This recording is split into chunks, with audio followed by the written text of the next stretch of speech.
জীবনে আমরা সবাই কিছু না কিছু চাই।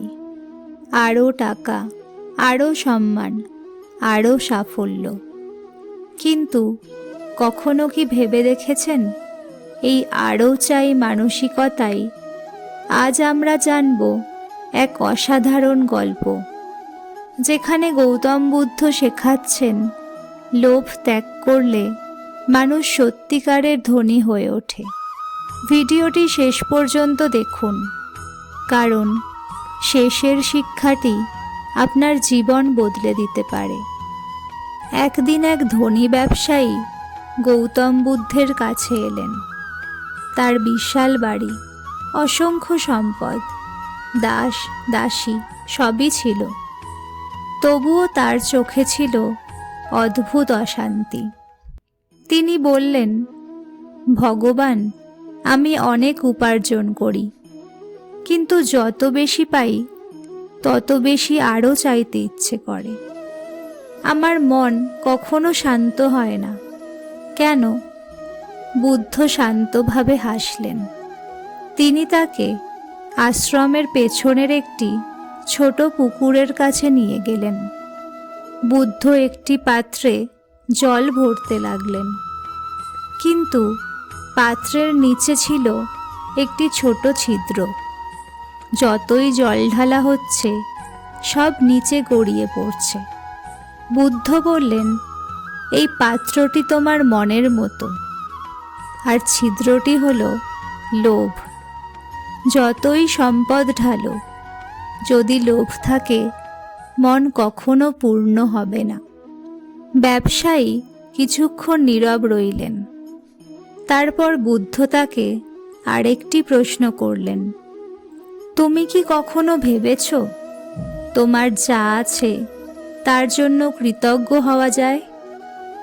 ব্যবসায়ী মাথা নিচু করে বললেন, না ভগবান, আমি শুধু আরও পাওয়ার চিন্তাই করেছি। তখন বুদ্ধ বললেন, লোভ মানুষকে অন্ধ করে দেয়। সে যা আছে তা দেখতে পায় না, শুধু যা নেই সেটাই দেখতে পায়।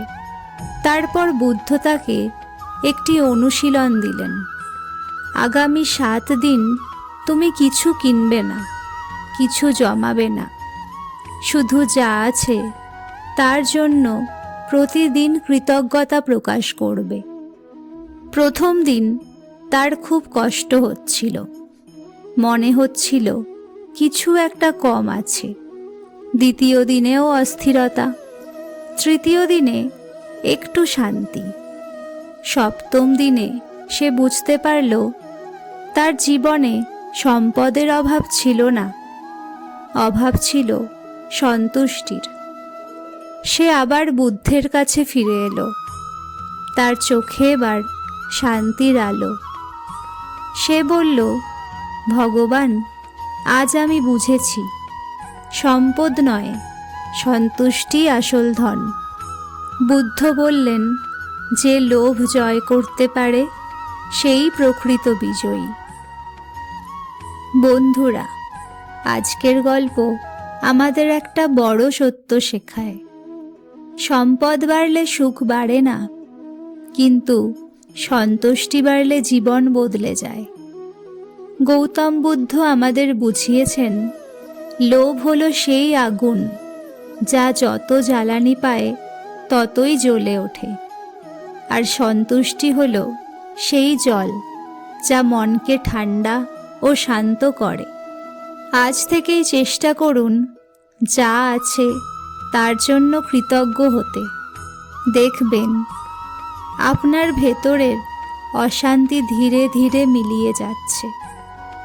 ভিডিওটি যদি আপনার ভালো লেগে থাকে তাহলে লাইক করুন, শেয়ার করুন আপনার প্রিয়জনদের সাথে, আর আমাদের মোটিভেশন বাংলা হাব চ্যানেলটি সাবস্ক্রাইব করতে ভুলবেন না।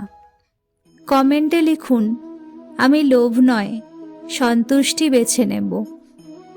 আবার দেখা হবে পরের অনুপ্রেরণামূলক গল্পে।